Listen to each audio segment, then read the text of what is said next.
कहा जाता है कि भारत बहुत बड़ा लोकतांत्रिक देश है, तो मेरे समझ में अभी विश्व का सबसे बड़ा लोकतांत्रिक देश अमेरिका है। वहाँ डायरेक्ट वापसी का अधिकार है, डायरेक्ट चुनाव के बारे में कही जाती है कि जब आप विसूत्री कि विसूत्री कार्यक्रम जो अभी चल रहा है, उस विसूत्री का सबसे पहले जब गठन हुआ था, इंदिरा गांधी जी के द्वारा किया गया था, उस समय बैकुंठपुर के सबसे पहले माने विसूत्री गठन के बाद पहला जब गठन हुआ, उसके अध्यक्ष बनने का गौरव जी मुझे नरेंद्र जी को प्राप्त। प्रकाश जी 1957 में उनका एक किताब है मेरी विकास यात्रा जी, उसमें उन्होंने लिखा है कि अब मजदूर वर्ग से क्रांति नहीं होगा, वो एस्टेब्लिश कर चुका है, उससे नहीं होने वाला है। हाँ, एक वर्ग है जो अभी भूखा है, वो चाहे तो कर सकता है। उन्होंने इशारा किया विद्यार्थियों पर, युवाओं पर। के सपना रहे कि जेपी जी चाहत रहलन कि जब चुने के अधिकार हमरा बा, तो अगर हमरा से गलती चुना गई, नाजायज चुना गई, तो फिर से ओकरा के वापस प्रतिनिधि वापसी का हमको अधिकार दो संविधान में। और ये बड़ा मुद्दा है, इस मुद्दे पर काम। तुम अपने घरवाली से ज़रा पूछो कि वो प्रतिदिन झाड़ू क्यों लगाती है, तो तुम्हें जवाब मिलेगा कि घर की गंदगी को साफ करती है जी। तो उसी तरह से गंदी सरकार है, इसको झाड़ू लगा दो। लोहिया जी ने यही कहा। विधायक कौन बने थे उस समय? विधायक आपको यही देवदत्त प्रसाद बने। तो 2 बार आप विधानसभा चुनाव लड़े? हम 2 बार विधानसभा चुनाव, एक बार निर्दलीय और एक बार कांग्रेस पार्टी के। अच्छा, आपको क्या लगता है कि क्या ऐसी चूक हो गई कि जो इतना सामाजिक जीवन में सक्रिय रहे, आप किसी बड़े सदन के हिस्सा नहीं बन पाए? क्या कम इस तरह का बन चुका है कि अब राजनीति में कोई गरीब आदमी जिसके पास पैसे नहीं है, वो बढ़िया से बढ़िया समाज सेवी होगा, उसका कोई जगह नहीं है। कान, नाक एवं गला की समस्या से है परेशान तो डॉक्टर अभिषेक कुमार है बेहतर समाधान। ENT surgeon doctor Abhishek Kumar नई तकनीक से दे रहे हैं बेहतरीन सेवाएं। संपर्क करें दवाई वाला मेडिकल, डॉक्टर कौशल्या चौक से 10 मीटर पश्चिम, थावे रोड, गोपालगंज। नमस्कार, ग्राउंड जीरो से मैं मनीष ऋषि। संघर्ष की अधूरी दास्तां में आज जिन्हें आप स्क्रीन पर देख रहे हैं, परिचय के लिए नरेंद्र कुमार सिंह इनका परिचय हुआ। बैकुंठपुर खजभट्टी के निवासी हैं और स्वतंत्रता सेनानी ठाकुर सिंह के राजनीतिक उत्तराधिकारी के रूप में इनकी पहचान है और सामाजिक कार्यों में हमेशा लगे रहे। पूरा जीवन समाज सेवा में इनका व्यतीत हुआ। आज उनसे हम लोग बातें करेंगे और उनके अनुभव को हम लोग साझा करेंगे। सबसे पहले चैनल में स्वागत है आपका। धन्यवाद आपको, धन्यवाद। हम चर्चा अपना प्रारंभ करेंगे और इस कार्यक्रम का मुख्य उद्देश्य यही है कि जो भी युवा आज के समय में राजनीति में सक्रिय हैं, उन लोगों को किन किन बिंदुओं पर विचार करना चाहिए और किन किन चीज़ों से बचना चाहिए। यूज एंड थ्रो का समय चल रहा है, तो हम आपके अनुभव के माध्यम से मार्गदर्शन भी युवाओं को देना चाहते हैं और आपके साथ आपके सामाजिक जीवन में घटे अच्छे बुरे समयों का जिक्र जो कि समाज जानना चाहता है। तो सबसे पहले आपकी शिक्षा कहाँ तक हुई? हमारी शिक्षा BSc तक हुई जगदम कॉलेज छपरा से। जी। राजनीति में सबसे पहले आप कब राजनीति में सक्रिय हुए? राजनीति में तो ऐसे हम थोड़ा सा स्टूडेंट लाइफ से ही थे जी, लेकिन 1967 में जब वो बिहार में डॉक्टर लोहिया जी, राम मनोहर लोहिया जी थे और उनके नेतृत्व में उस समय हम सोशलिस्ट पार्टी में तत्कालीन बसंतपुर विधायक, बैकुंठपुर विधायक सभापति बाबू के साथ हम थे और उस समय 11 राज्यों में गैर कांग्रेसी सरकारें बनी, जिसमें बिहार में गैर कांग्रेसी सरकार बनी जिसके मुख्यमंत्री महामाया प्रसाद सिंह हुए। उत्तर प्रदेश में बनी जिसके मुख्यमंत्री चरण सिंह जी हुए। जनक्रांति दल महामाया बाबू का एक था जिसके वो अध्यक्ष थे और उत्तर प्रदेश के मुख्यमंत्री वो जो थे चरण सिंह जी, उसके पार्टी के उपाध्यक्ष थे जी।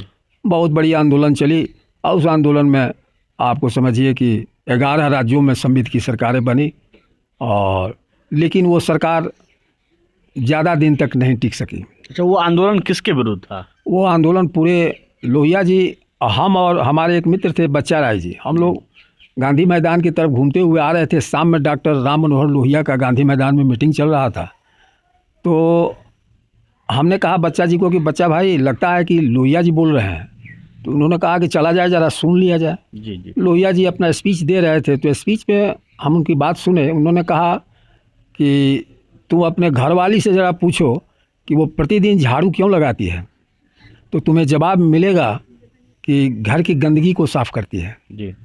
तो उसी तरह से गंदी सरकार है, इसको झाड़ू लगा दो जी। लोहिया जी ने यही कहा जी। और समझिए कि 11 राज्यों में सरकार बदल गई। जी हम लोग तो प्रेरणा लिए लोहिया जी से लिए, मार्गदर्शन सभापति बाबू से लिए, जो बैग टांग करके और साइकिल पर घूमते थे। और ये बैकुंठपुर उनके लिए बहुत छोटा बैकुंठपुर था। उस साइकिल से ही हर घर पहुंच जाते थे, हर गांव पहुंच जाते थे, हर टोला पहुंच जाते थे। वो शनिवार को और रविवार 2 दिन असेंबली से उनका छुटकारा होता था। 2 दिन में पूरा घूमते थे, सबके दरवाजे पर घूमते थे। आज के विधायक को देखिए कि ये लोग स्कॉर्पियो और बड़े बड़े लग्जरियस गाड़ी पर चलते हैं। जी न मालूम उसके पैसे कहाँ से आते हैं। एक बार हमने टेलीविज़न में देखा कि लाल बहादुर शास्त्री जी प्रधानमंत्री जब बने तो वो गाड़ी उनको अलॉट अपने नाम लोन लिए थे। जी उनके मर जाने के बाद उस गाड़ी का लोन उनकी पोती सधाई। जी ऐसे ऐसे भारत में ईमानदार प्रधानमंत्री भी हुए हैं। जी जी आज मोदी जी हैं, कुछ मामले में मोदी जी ठीक हैं, लेकिन कुछ मामले में लाल बहादुर शास्त्री उनसे बहुत आगे हैं। बहुत आगे। जी अच्छा, जब आप सबसे पहले कांग्रेस में, सबसे पहले सोशलिस्ट पार्टी से सोशलिस्ट पार्टी में हम उसके थे। बाद कांग्रेस में कब आया? और कांग्रेस में हम 75 में आए। 1975 में। 75 में आए। जी सभापति बाबू मर चुके जी। और डायरेक्शन ख़त्म हो गया। जी और हम कांग्रेस की तरफ थोड़ा सा कुछ रुझान लोग, हुआ। हाँ, पंडित शिवचंद त्रिवेदी जी यहाँ के विधायक रह चुके थे। जी। उन्होंने कहा कि नरेंद्र आओ, अरे तुम्हारे नाना जी हमारे साथी रह चुके हैं जेल के, कांग्रेस में आओ। जी तो हम कहा ठीक है बाबा, आपके साथ रहने में हमको क्या दिक्कत है। तो तिवारी जी के साथ हम कांग्रेस ज्वाइन किए, उन्होंने ही हमको ज्वाइन कराया। और उस समय से लेकर के आज तक मैं कांग्रेस में ही हूँ। जी। आज कांग्रेस में सक्रिय नहीं हूँ। आज तो समझिए कि एक सामाजिक तौर पर देख रहा हूँ। आजकल कांग्रेस भी अब वो कांग्रेस नहीं रह गई जो पहले हुआ करती थी और सबके लिए थी। अच्छा, सबसे पहले आप कौन सा चुनाव लड़े? हम चुनाव इन 1980 आपको समझिए कि हम इंडिपेंडेंट चुनाव लड़े। जी बैकुंठपुर से एमएलए का लड़े। तो उसके बाद हम फिर 1996 में बाई इलेक्शन लड़े, जो बिहार में 12 जगह या 11 जगह रिक्ति था, उसमें बैकुंठपुर रिक्ति था। तो वह चुनाव लड़े। उस समय देवदत्त जी लड़े। जब लाल बाबू प्रसाद यादव विधायक से सांसद हो गए थे, हाँ, उसे खाली हुआ बाई था। इलेक्शन हुआ था। बाई इलेक्शन हुआ था। तो हम लोग देखिए राजनीति में हम लोग जब आए तो दरी बिछा कर आए, नीचे दरी पर बैठते थे।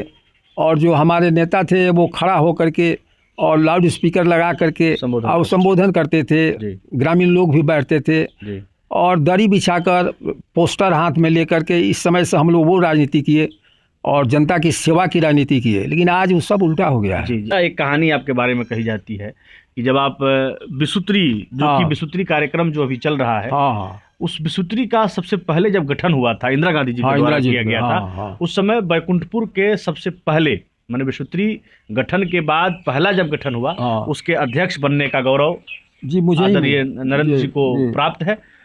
वो उस समय बिसुत्री कार्यक्रम में 20 सूत्र था जी, जिसमें एक था गरीबी रेखा से नीचे रहने वाले लोगों का जीवन स्तर को ऊंचा किया जाए जी।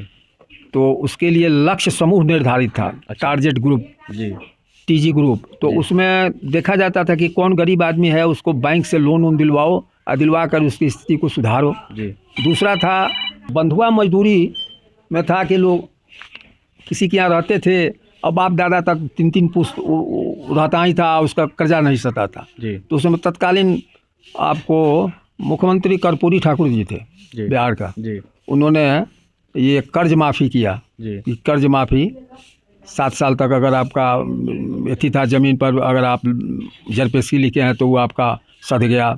और महाजनी एक्ट के खिलाफ उन्होंने कर्ज को माफ़ किया। उसमें सभी बुनकरों का फॉर्म हम भरवाए जी। और अंजनी कुमार सिंह जी ने कहा कि भाई इनको तो 3 पूंजी चाहिए, एक करघा पर चाहिए, एक मार्केट में चाहिए और एक कच्चा माल के लिए चाहिए। तो 6,000 रुपया दिया जाए। तो लास्ट में उन्होंने 6,000 की रिकमेंड किया, लेकिन बैंक 4-4 हज़ार रुपया सेंक्शन किया। यही रहा कि उसमें एको पैसा किसी को घूस रिश्वत देना नहीं पड़ा। अच्छा, जो कांग्रेस से आपको भी टिकट मिला था विधानसभा का? हाँ, 1900 हमको 96 में मिला था बाई इलेक्शन में। हाँ जी जी। क्या उसमें क्या मत क्या मिले थे आपको वोटिंग में? वोटिंग में अब सदा उस समय बिहार में हम दूसरा स्थान पर थे। मैंने कौन सी में 11 जगह में हम लोग हारे थे। जी बहुत सदानंद सिंह जी भी थे भागलपुर, जो कांग्रेस अध्यक्ष रह चुके हैं। जी तो उनसे ज़्यादा हमको वोट मिला था, उनको 900 वोट मिला था, हमको लगभग 3200 वोट मिले थे। अच्छा, उस समय विधायक कौन बने थे? उस समय विधायक आपको यही देवदत्त प्रसाद बने। देवदत्त जी। तो 2 बार आप विधानसभा चुनाव लड़े हम हैं। 2 बार विधानसभा एक चुनाव बार लड़े। निर्दलीय और एक बार कांग्रेस हाँ, पार्टी हाँ। के।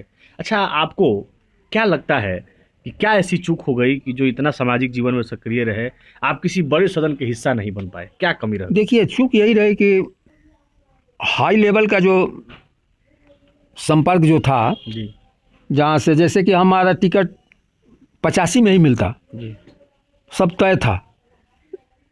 उमा पांडे जी ने हमसे कहा कि आपका नाम नरेंद्र जी जा रहा है, बिहार प्रदेश कांग्रेस कमेटी से आपका नाम जा रहा है अथी में, सेंट्रल में, हाँ हाँ आपका टिकट लगभग कन्फर्म है। तो उसी समय ज्वाइन किए थे बरकिशोर नारायण सिंह, जनता दल छोड़कर आए थे और कांग्रेस में मिले थे। जी तो उनके मददगार थे डॉक्टर विजय, जी वो सत्येंद्र बाबू के भगिना थे। जी तो डॉक्टर विजय से लेकर के और ये सब लोग वहाँ जा कर के, राजीव गांधी जी थे उस समय पीएम, राजीव गांधी जी से कह कर के किसी तरह से अथी करके टिकट हमारा आपका टिकट लोग कट वो गया। टिकट मिल गया और वो बाबू साहब को मिला। और इतना ही नहीं मिला, उसमें बड़े बड़े अब अथी होंगे, हम नहीं कह सकते हैं, नहीं कहेंगे। जी बहुत कुछ नाम बदल दिया गया कि ये नरेंद्र कुमार सिंह दूसरे आदमी को बना दिया गया, बना करके वहाँ अथी किया गया।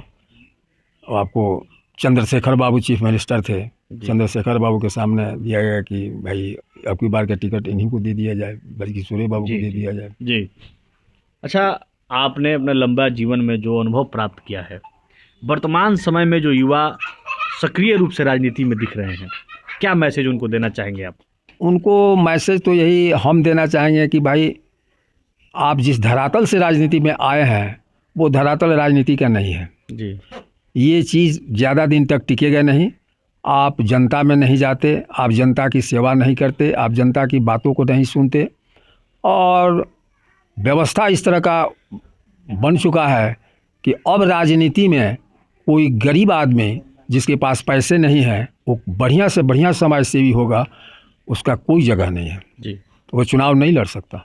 चुनाव के लिए काफ़ी धन की आवश्यकता है, और धन कमाने के लिए भ्रष्टाचार और बहुत गलत तरीके अपनाने पड़ेंगे, तभी उस मात्रा में धन प्राप्त तभी होगा। और उस तरह का धन प्राप्त करके मैं तो यही समझता हूँ कि ये बहुत गलत, देश का जो यथी है वो गलत जगह जा रहा है। लोकतंत्र जयप्रकाश जी ने दिया था उस आंदोलन में कि हमको तो तुम एक दिन के लिए मालिक बनाते हो जनता चुनने के लिए, हम वोट देकर उस दिन मालिक होते हैं, और उसके बाद 363 दिन हम तुम्हारा एथी बन जाते हैं, मजदूर बनते हैं। तुम वोट देने का हमको राइट दिया है, तो तू हमको उम्मीदवार जो हम चुने हुए हैं उसको वापसी का अधिकार मुझे दो। वापसी का अधिकार, बिल्कुल। और यही जेपी का लड़ाई था।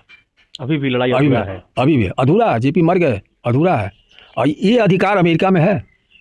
लेकिन जो जेपी के शिष्य अपने आप को कहते हैं, जेपी जी के अधूरे सपनों पर उन्होंने भी विचार नहीं किया। जेपी जी के शिष्य उस जमाने में लालू जी थे, आज के नीतीश कुमार जी हैं, रामविलास जी थे। जी। तो जेपी के शिष्य इन लोगों को देख लीजिए कि इन लोगों का कौन कौन काम है। जेपी जी के सपना रहे कि जेपी जी ई चाहत रहलन कि जब चुने के अधिकार हमरा बा, तो अगर हमरा से गलती चुना गई, नाजायज चुना गई, तो फिर से ओकरा के वापस के प्रतिनिधि वापसी का हमको अधिकार दो संविधान में। और ये बड़ा मुद्दा है, इस मुद्दे पर काम होना चाहिए। ये अधिकार जनता को मिलना चाहिए कि हम अगर तुम्हें चुन सकते हैं तो हम वापस भी कर सकते हैं। 5 साल के टर्म के अंदर ही या 6 साल के एमएलसी के टर्म के अंदर ही हम आपको पुनः वापस करें। अच्छा, क्या लगता है समय बदलेगा, फिर से समाज सेवियों का दौर आएगा? देखिए जयप्रकाश जी 1957 में उनका एक किताब है मेरी विकास यात्रा जी, उसमें उन्होंने लिखा है कि अब मजदूर वर्ग से क्रांति नहीं होगा, वो एस्टेब्लिश कर चुका है, उससे नहीं होने वाला है। हाँ, एक वर्ग है जो अभी भूखा है, वो चाहे तो कर सकता है। उन्होंने इशारा किया विद्यार्थियों पर, युवाओं पर, वो चाहे तो कुछ कर सकता है। तो यही बहुत बड़ी लड़ाई है, जेपी की अधूरा लड़ाई है कि हमको उम्मीदवार को वापसी करने का अधिकार दो संविधान में, वोट में अधिकार दो। अगर वो गलत है तो हम उसको वापस कर लें 5 साल के अंदर में। जी। और ये अधिकार अमेरिका में है। कहा जाता है कि भारत बहुत बड़ा लोकतांत्रिक देश है, तो मेरे समझ में अभी विश्व का सबसे बड़ा लोकतांत्रिक देश अमेरिका है। जहाँ वहाँ ये डायरेक्ट वापसी का अधिकार है, डायरेक्ट चुनाव होता है, और यहाँ प्रेसिडेंट का चुनाव, चीफ मिनिस्टर का चुनाव, ये सब इनडायरेक्ट होता है। इनडायरेक्ट होता है। तो अभी हम लोगों का, और यही कारण है, इनडायरेक्ट चुनाव का ही कारण है कि आज वो सफारी और बड़े बड़े लग्जरियस कार वाले पर चलने वाले नेता लोग आज चुन कर जा रहे हैं, जो नहीं कर पा रहे हैं। जमीनी ज्ञान है ही नहीं जी, दर्द पता ही नहीं है। हाँ, वो सही सही जनता के थी नहीं कर रहे हैं। चलिए, संघर्ष की अधूरी दास्तां में फिर किसी नए मेहमान के साथ हम आपके बीच मौजूद रहेंगे। कैमरामैन मनोज सिंह के साथ मैं मनीष ऋषि, धन्यवाद।